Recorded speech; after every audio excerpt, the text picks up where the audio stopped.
Hey guys, not a lot left now. We've looked at session management. We've looked at some examples of session management. The last thing to really talk about is AJAX.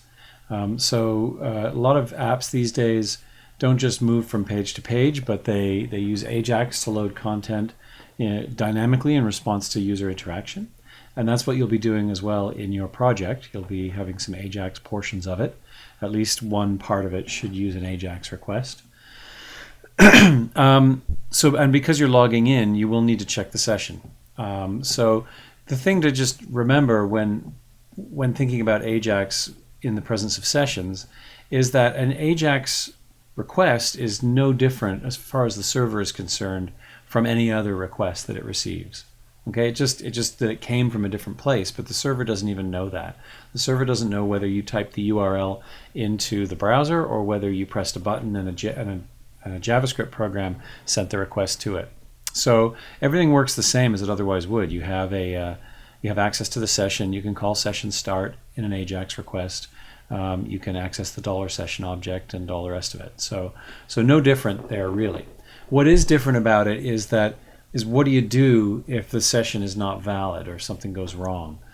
Because if it's a page, it's a whole page you're loading, and the session has expired, so isSet returns false, you can put up a page for the user, just output a page saying, sorry, your session's expired, and here's a link back. You can't do that with AJAX. You have to do something a bit more tricky. Not a lot more tricky, but a bit. So my suggestion is that you simply send back and you have a set of error codes. And I think this is a good thing to do for any AJAX type situation where something might go wrong. So that includes bad parameters and stuff like that. You have your own kind of predefined set of error codes that you can send back. So if everything goes well, you'll send back a JSON encoded array of objects or something like that. If there's bad parameters, maybe -1 is the error code for that. If the session has expired, maybe -2 is the error code for that, and so on. So there's an example online that, so then in your success function, you just check, is data equal to -1, or is it equal to -2, and you take different actions depending on that. Otherwise, you can assume that everything went well and you just use the data. So there's an example online here. So this is all, there's less than a page of text in this section.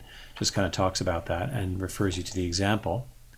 Let me show you the example working first. So it's a one-page app. Let's reload it here. And it's just a silly little thing, but I think it's kind of cool. When it starts a session. So I go to actually index.php. You can't really see that because of the URL that was there. But yeah, we're at index.php. It starts a session and sets a session variable to say that I'm number 10 in line.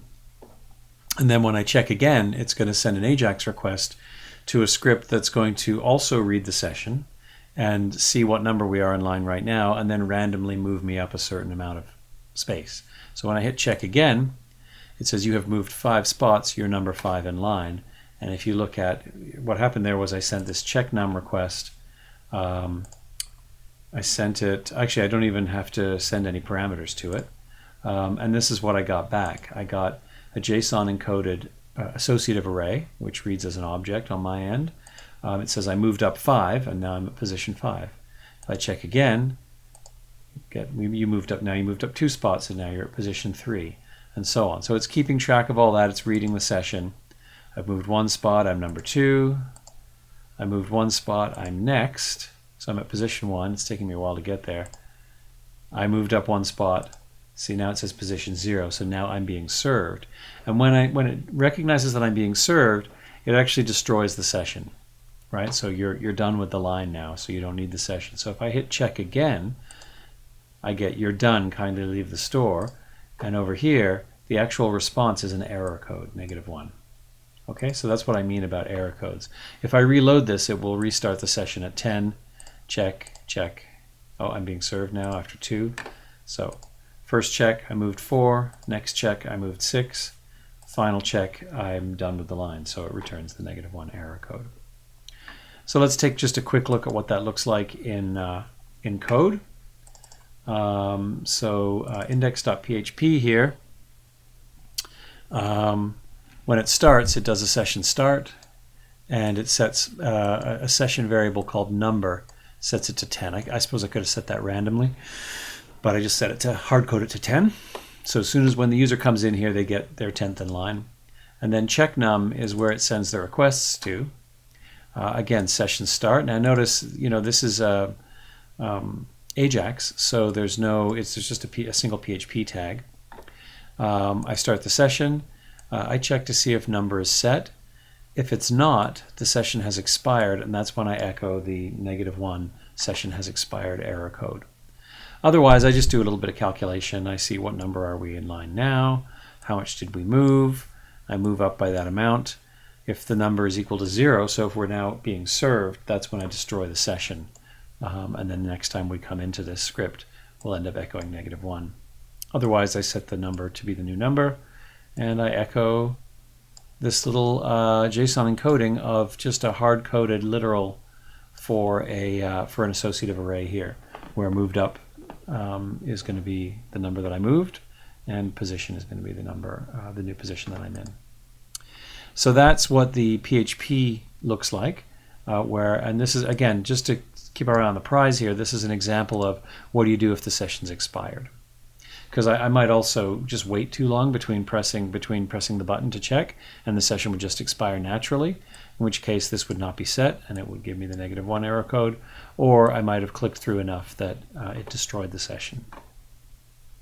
The last thing to look at is the JavaScript side of it. So I'm loading this takeanumber.js file, which is over here. And what I do is it's a click listener on the check button. So over here I have an input of type button, no form, just an input of type button. So when I click that, this listener goes off. You must remember in this circumstance, if it's an AJAX request, you got to include the credentials, because otherwise you may not get all the cookies and other data that would normally go with the request. So this is one of the reasons why we always put this, just to make sure that you're going to get the session cookie and everything. Then we're getting JSON data, and here it is. And all we're doing here is, before we decide that it's okay to do the thing we're supposed to do, we just check for the error code. So if we had 5 error codes, we'd have an else if chain for 5 error codes here. So if data equals -1, that's the error that says, you're done. So kindly leave the store. Otherwise, we assume that the data is correct. We check data.movedUp and data.position, and we do whatever we need to do with those. Okay, so I put in some special cases here for 0 is you're being served, 1 is your next, otherwise it's your number blank in line. And then we set that message into the right element. Okay, so just to recap, when you've got sessions going and you're sending AJAX requests, the files that respond to the AJAX requests should start the session and should check whether the session is alive, and if it's not, they should return an error code. And you can expand this to say they should also, if they're receiving parameters, they could also respond with different error codes for bad parameters. So you might even put a list of them up here. -1, bad parameter, -2, missing parameters, -3, session not valid, -4, database couldn't connect, and that way you can fail more elegantly over here. You just check when in the function that receives your data, you start by checking the error codes. And if everything clears, then you do the thing. Okay, there are some exercises for this as well. It's always good to do some exercises, but you may also just want to leap in and get started on the project. So this one is a guessing game app, one-page guessing game called guess.php. So when they arrive, you generate a random number from 1 to 100 and store it in the session. Then you give them a form to submit guesses. The guesses should be submitted to checkguess.php via AJAX. So this is a very similar structure to the line advancing program. Guess.php initializes everything, chooses the number, check guess, then they have a form, and when they hit go, it sends the parameter to check guess, which checks against the session. And then here's a bunch of error codes. Should return -1 if the guess is too low, 1 if it's too high, 0 if it's correct, -2 if there's no session, and -3 if the parameters are not good. So there's a lot of checking to do on the JavaScript end, and it should destroy the session if this user guesses correctly. Another one is following on from the slot machine. If you did that earlier in the course, you could send AJAX requests to spin the reels and receive the payout to the user. So the idea is to, instead of having a spin button that reloads the page, you can have a spin button that just sends an AJAX request and loads new fruit images on the basis of that. And you could also keep track in the session of the user's winnings. So that would be cool too. So yeah, just another idea. And we can run through one of these in the live class, but you should try one of them. I would try the one-page guessing game. Okay, so you have there was a lot this week. I guess a lot of little videos to watch, and you've got your marching orders on the project. So make sure that the deadline for this is Monday, I think the 13th of December, Monday of week 11, I believe. Monday of week 12. But it's on Canvas. So make sure you've got that done and sent in to get your feedback. And as soon as you can, you should start playing around with code and seeing what it will take to create the app that you're going to create for your final project. Okay, I'll see you in class.